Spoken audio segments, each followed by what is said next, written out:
For today's video mga kamarites ay akin nga pong ipapakita sa inyo kung ano ang mga seafoods na makukuha sa aming fish trap. Minsan po kasi ay klase-klase lang po kung ano yung makukuha o kung ano lang po yung nalalaman ng aming fish trap.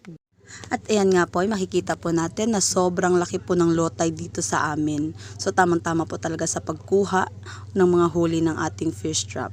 At makikita po natin dyan, nandiyan na po ang aking kapalangga na ready na nga po ng kanyang masasakyan papunta po doon sa laot kung saan po nakalagay yung aming fish trap.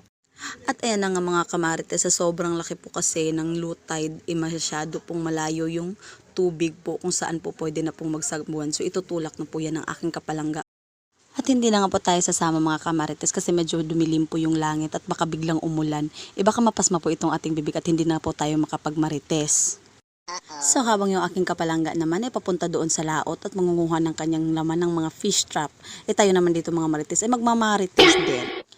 Dito po kasi sa amin, pag ganito pong panahon, napakalaki nga po ng low tide, marami po tayong pwedeng gawin at marami po tayong pwedeng pagkakitaan po dito. So ayan po yun yung makikita po dyan, may tusok-tusok po dyan, yung mga ano po yun, kawayan po na ginagawa po naming alimango trap, yung ganun po.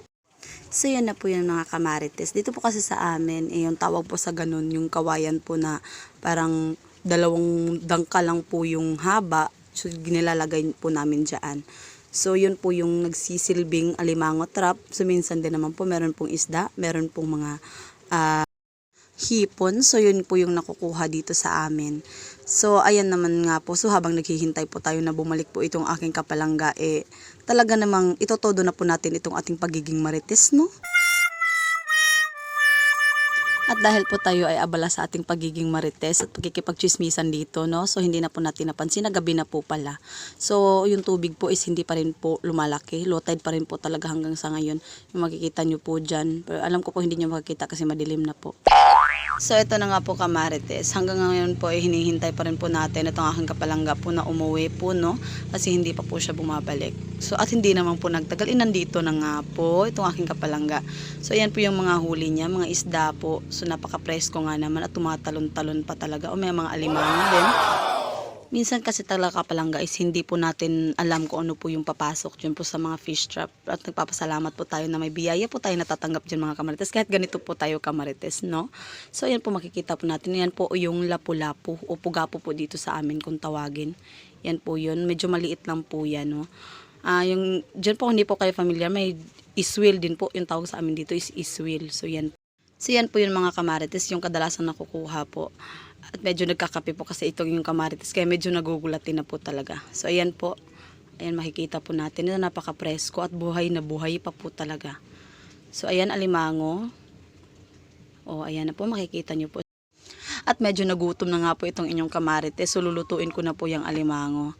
So ayan po, nare-ready ko na po yan yung kawali na nilagyan ko po ng tubig para pakuluin po. At isusunod ko na nga po dyan yung ating asin, mga kamarites, no? So ayan, at medyo ang alimango natin ay ating huhugasan para naman malinis at yung kaunting hipon din. So may devil crab po dyan, pero yung devil crab po na yan is yun po yung devil crab na nakakain po, hindi po yung nakakalason, ha. Take note lang po yun, nakakain po yan. So ayan na nga po, medyo maliit-liit lang po yung mga hipon natin sa ngayon na nakukuha, ano. Ayan po yung devil crab, yan po yung nakakain na devil crab. So pagkatapos po kumulo po ng ating tubig, isusunod na po nating ilunod yung ating alimango. Mga kamarites, yung alimango po natin subukan natin tatanggalan ng tali hanggat hindi po siya namamatay talaga kasi baka po kagatin po kayo niyan, ano. So ayan po. O isasama ko na din po dyan yung devil crab na medyo nagalit pa. Ayaw niya talagang iulam ko siya. So ayan ang mga kamarites. So kung medyo hindi na po gumagalaw itong ating mga alimango at yung pong devil crab. So ayan po, makikita nyo po. Medyo namamatay na po kasi yan mga marites, no? So ayan, takpan na nga po natin itong ating takip. O ayan po, transition agad. So kumulo na nga po ng napakatagal. Ayan na po, so hinango ko na po yan kasi luto na po yan. Ayan po, makikita nyo po dyan. So, napakasarap po talaga yan mga kamarites. Natatakam na talaga ako. So, iwanan lang po natin yan dyan yung devil crab kasi matagal po talaga siyang maluto, no? Ayan, makapal po kasi yung balat niyan. So, takpan po natin ulit. At eto na po. ay talagang kakain na po talaga inyong mga kamarites. So hindi ko na po pa ipapakita kung paano kong kumain. Bye-bye! At mga kamarites, huwag niyo pong kalimutang mag-like at para lagi po kayong updated sa aking videos. So share niyo na din po. At para naman hindi maputol ang ating pagiging marites, subscribe na din po sa aking YouTube channel. Thank you!